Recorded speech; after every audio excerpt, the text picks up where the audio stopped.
오늘 우리에게 주신 하나님 말씀은 구약 성경 이사야서 9장 1절에서 7절 말씀입니다. 이사야서 9장 1절 말씀부터 봉독하겠습니다. 전에 고통받던 자들에게는 흑암이 없으리로다.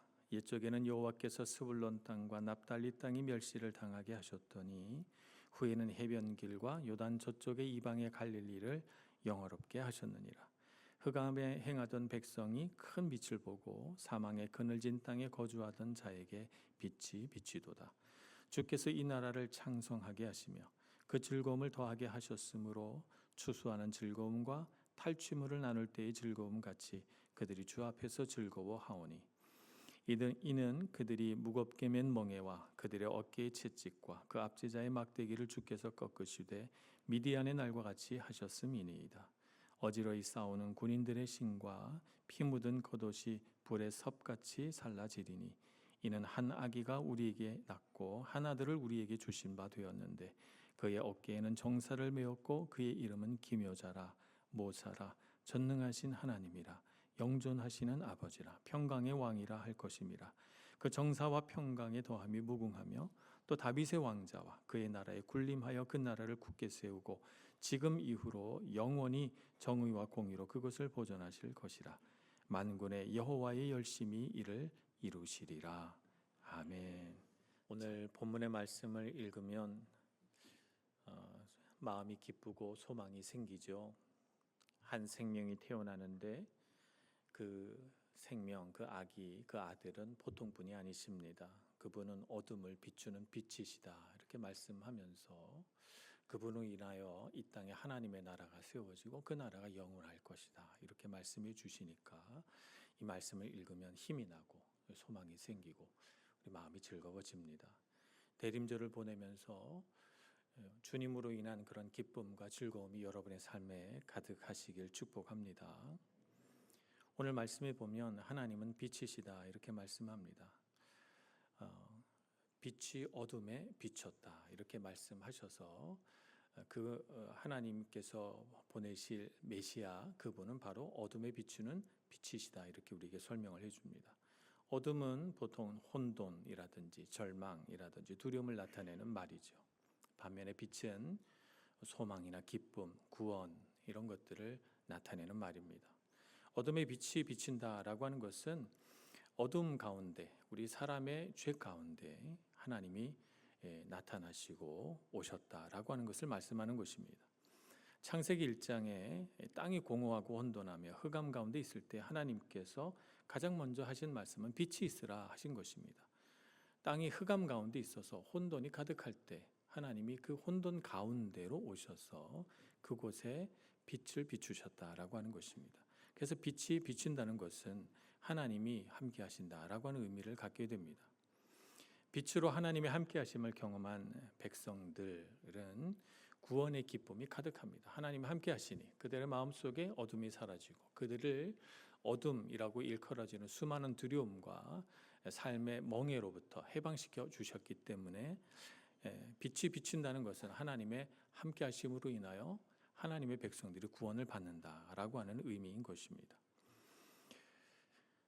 이스라엘은 많은 강대국에 둘러싸여 있어서 숱한 침략을 받았습니다. 남쪽으로는 이집트, 애굽이라는 나라, 큰 나라가 있었고 또 북쪽으로는 메소포타미아 지역을 다스리는 강대국들이 이스라엘을 괴롭혀 왔습니다. 바벨론과 또 아수르와 페르시아 같은 나라들 말입니다.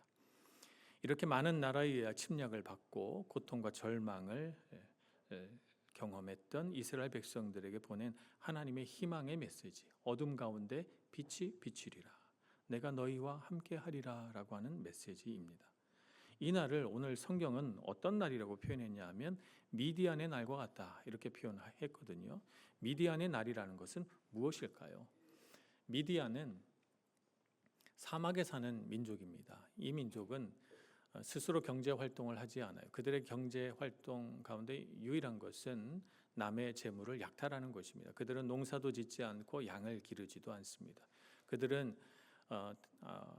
농사 짓는 사람들의 땅을 약탈해서 그것으로 먹고 사는 사람들이죠.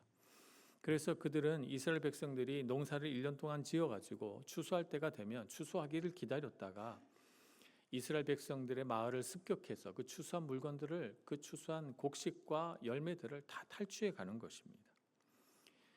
그런데 그 미디안으로 인한 고통, 그 어둠을 하나님이 빛으로 비추셔서 그들을 구원해 내십니다. 그 빛이 가장 먼저 이른 사람은 기드온이라는 사람이죠.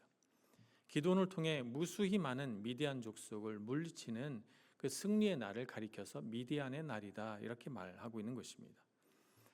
미디안 때문에 고통을 느낀 이스라엘 백성들은 마음대로 타작도 하지 못해서 기드온은 자기 짐승들을 키우는 우리 안에 몰래 들어가서 그곳에서 타작을 하고 있습니다. 바로 그 순간 하나님의 사자하고 천사가 나타나서 사사기 6장 12절에 따르면 이렇게 말합니다. 큰 용사여, 여호와께서 너와 함께 계시도다, 이렇게 말씀하십니다.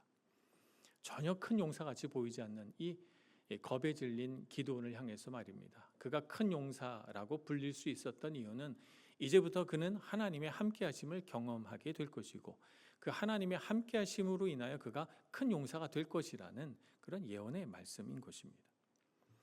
기드온이 군사를 일으켜서 미디안과 싸우려고 미디안 진영을 가보니 미디안의 군대가 얼마나 많은지 그들이 메뚜기 떼와 같고 그들이 타고 온 낙타는 해변가의 모리알과 같았다, 이렇게 표현하고 있습니다. 그만큼 미디안의 군대가 많았던 곳입니다. 그러나 그에 비해서 기드온의 부하의 수는 300명밖에 되지 않았습니다. 하나님께서 몇만 명이나 되는 군사들을 기드온이 모았지만 하나님이 너무 많다고 하셔서 줄이고 또 줄여서 결국 300명밖에 남겨놓지 않으신 것입니다.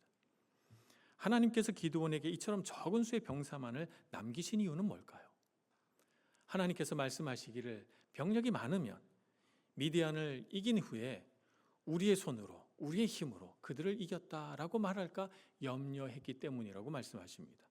그래서 절대로 이길 수 없는 숫자, 수만 명에 이르는 미디안과 맞서 싸울 겨우 300명의 용사들만 남겨두셔서 사람이 내 힘으로 이겼다라고 말할 수 없게끔 하신 것이죠. 더욱이 하나님은 그 300명의 용사들 손에 칼 한 자루도 쥐어놓지 않으십니다. 오직 횃불만 들고 그들을 향하여 소리 지르며 뛰어가라고 말씀하십니다. 오직 하나님의 능력으로, 그를 믿는 믿음으로 승리하게 하셔서 하나님이 함께 하시면 어떤 두려운 일들도 능히 이겨낼 수 있음을 그날 미디안의 날에 보여주신 것입니다. 전쟁에 능하신 하나님, 이스라엘을 사랑하시는 하나님께서 함께 하셨기 때문에 그의 강한 손을 의지해서 승리할 수 있었던 것입니다. 미디안의 날과 같다는 오늘 이사야서 9장의 말씀은 이스라엘이 능력이 있어서가 아니라 하나님의 강한 능력으로, 그분의 함께 하심으로 승리할 것이다 라고 하는 것을 말씀해 주고 있습니다. 어둠의 빛이 비치는 그날은 하나님이 함께 하시는 날이고, 하나님이 함께 하시는 날은 하나님의 함께 하심이 얼마나 큰 능력인가를 보여주시는 날이 될 것입니다. 하나님은 지금도 우리와 함께 계십니다.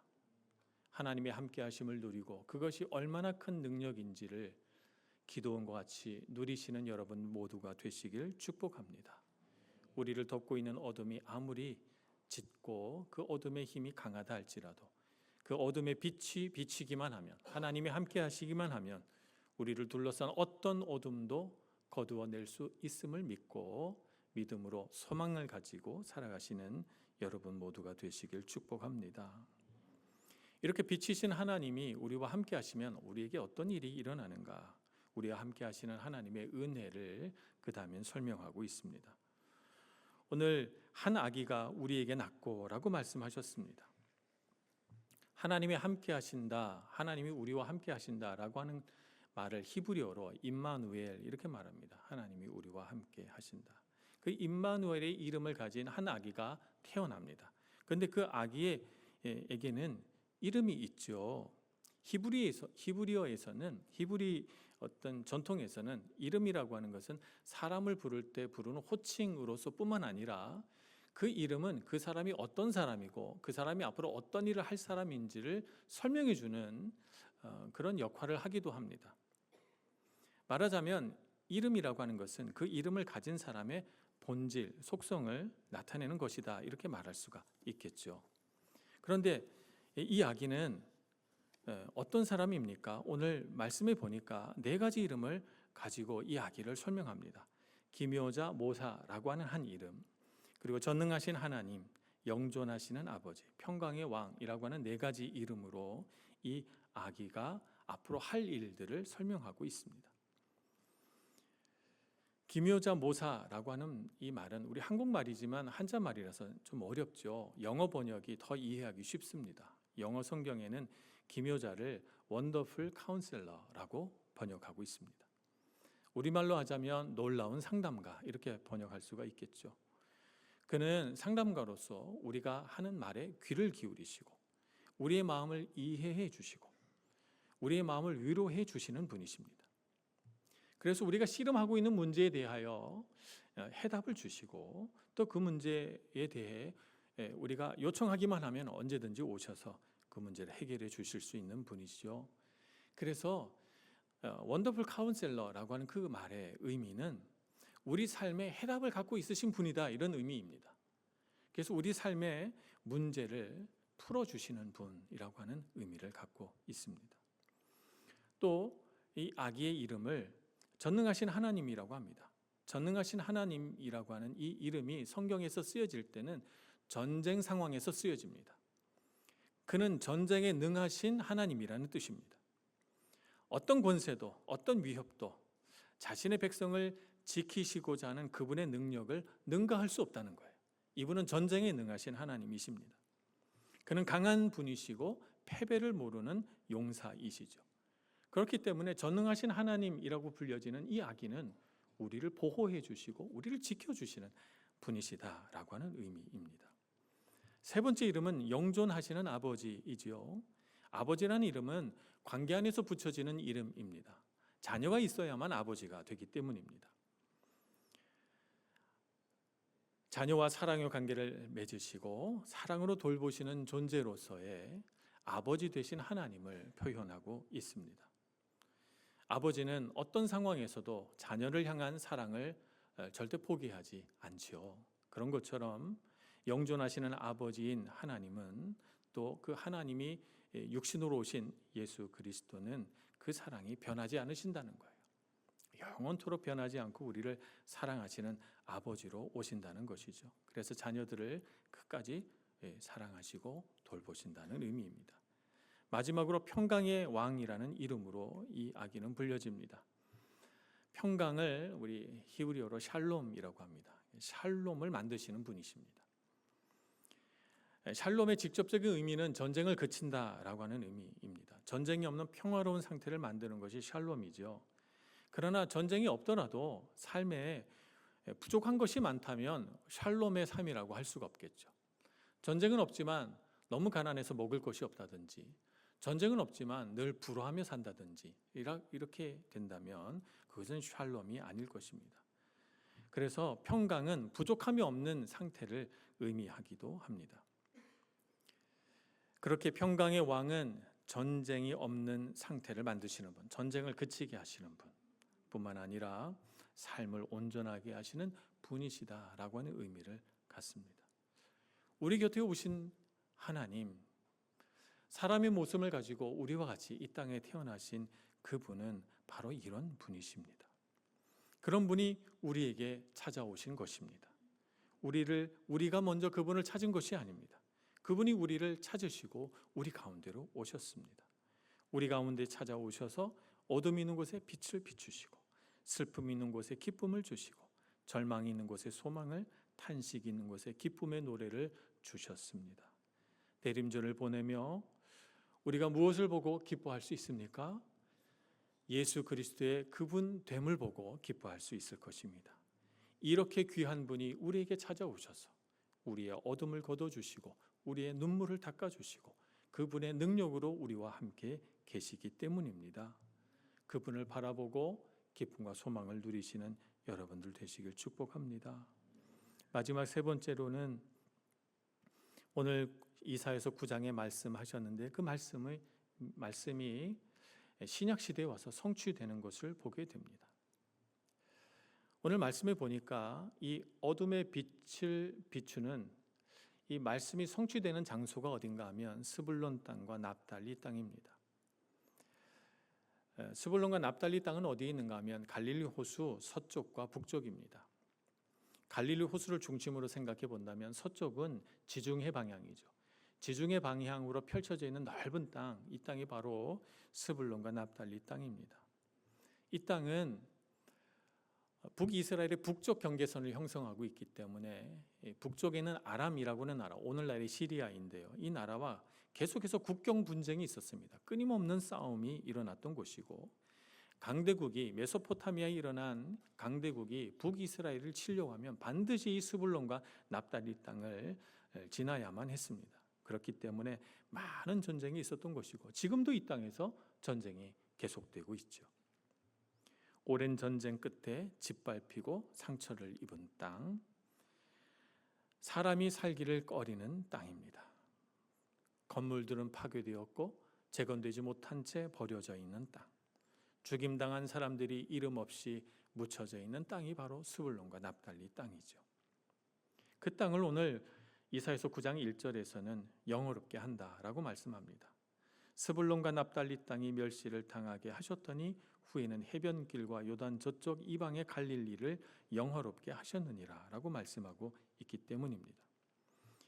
영화롭게 하신다는 말씀의 의미는 사람이 살지 않던 땅에 사람을 살게 한다거나 무너진 건물을 건축하게 한다는 의미가 아닙니다. 영화롭게 하신다는 말씀의 진짜 의미는 이 버려진 땅에 임마누엘의 하나님, 우리와 함께 하시는 하나님이 오셔서 그 땅을 회복시키신다는 의미입니다. 우리와 함께 하시는 하나님은 바로 예수 그리스도이십니다. 예수님은 공생애를 시작하시면서 이스라엘 어느 땅에 보다도 이 스불론과 납달리 땅으로 가셨습니다. 당시의 모든 정치, 경제, 사회, 문화의 중심은 예루살렘이었지만 예수님은 예루살렘으로 가시거나 예루살렘에서 태어나시거나 예루살렘에서 자신의 사역을 시작하지 않으셨습니다. 그는 버려진 땅 스불론과 납달리 땅을 택하셨습니다. 마태복음 4장 12절과 4장 12절에서 16절 말씀을 보겠습니다. 예수께서 요한이 잡혔음을 들으시고 갈릴리로 물러가셨다가 나사렛을 떠나 스불론과 납달리 지경 해변에 있는 가버나움에 가서 사시니 이는 선지자 이사야를 통하여 하신 말씀을 이루려 하심이라. 일러스되 스불론 땅과 납달리 땅과 요단강 저편 해변길과 이방의 갈릴리여, 흑암에 앉은 백성이 큰 빛을 보았고 사망의 땅과 그늘에 앉은 자들에게 빛이 빛이었도다. 예수님은 갈릴리 호수를 중심으로 해서 서쪽 지중해가 가까운 이 지역들을 돌아다니시면서 복음을 전하시고 병든 자를 고치시고 어둠 가운데 있는 자들을 빛 가운데로 이끌어 내셨던 것입니다. 우리에게 주신 그 아기, 우리를 영존하시는 아버지를 보여주시고 그 영원하신 평강의 능력으로 다스리시는 그분이 어둠에 잠긴 땅, 소망을 잃은 사람들에게 사망의 그늘진 곳에 탄식하는 사람들을 향하여 오셔서 그들을 고치시고 그들을 위로하시고 그들에게 생명을 주셨습니다. 이렇게 하나님의 말씀은 성취됩니다. 하나님의 말씀은 반드시 이루어집니다. 오늘 우리를 향하신 하나님의 말씀도 반드시 성취될 줄로 믿습니다. 하나님은 약속하신 것은 반드시 이루시는 분이십니다. 그렇기 때문에 그분이 하시는 말씀은 능력이 있습니다. 왜냐하면 말씀이 이루어질 거기 때문에 말씀이 성취되기도 전에 벌써 그 말씀은 능력이 있는 것입니다. 오늘 하나님께서는 그 말씀을 이루시기 위한 하나님의 마음이 얼마나 큰지를 마지막 구절에서 말씀해 주십니다. 만군의 여호와 열심히 이를 이루시리라. 하나님의 열심히 우리와 함께 하시는 줄로 믿습니다. 하나님은 지금도 말씀을 성취하시기 위하여 열심히 일하고 계십니다. 우리 삶 가운데 함께 하셔서 선하신 뜻을 이루실 그분을 신뢰하시기를 축복합니다. 그분을 의지하며 살아가시기를 축복합니다. 그분은 지금도 우리와 함께 하시기 때문입니다. 예수님께서 예루살렘에서 태어나지 않으신 것처럼, 그분에서 자신의 사역을 시작하지 않으신 것처럼, 하나님은 사람들이 중요하게 생각하지 않는 변방의 땅, 사망의 그늘진 땅에서 자신의 일을 시작하십니다. 어둠이 있는 곳에 오셔서 빛을 비추시고, 죄로 인하여 고통받으며 그늘진 곳에서 탄식하는 사람들을 향하여 오시는 것입니다. 대림절을 보내면서 우리의 마음이 기쁜 이유는 빛이시며 생명이신 그분이 스불론 땅과 납달리 땅과 같은 우리를 향하여 찾아오셔서 우리를 회복시키시고 우리를 고치시고 우리를 사랑해 주시기 때문입니다. 그 주님을 모시고 그 주님과 함께 기뻐하며 이 성탄절 절기를 지나가시는 여러분 모두가 되시길 축복합니다. 기도하겠습니다. 자비하신 하나님, 우리를 향하신 주님의 은혜와 사랑이 얼마나 큰지 우리 마음에 깊이 깨닫게 주옵소서. 어둠에 잠겨 탄식하고 고통하던 우리들에게 찾아오셔서 주님의 생명을 나누어 주시고 주님의 빛을 우리를 향하여 비추어 주시니 감사합니다. 그 주님의 은혜에 기대어 다시금 힘을 내고 일어서서 주님의 그 영광을 노래하는 저희들 되게 하여 주옵소서. 예수님의 이름으로 기도합니다. 아멘.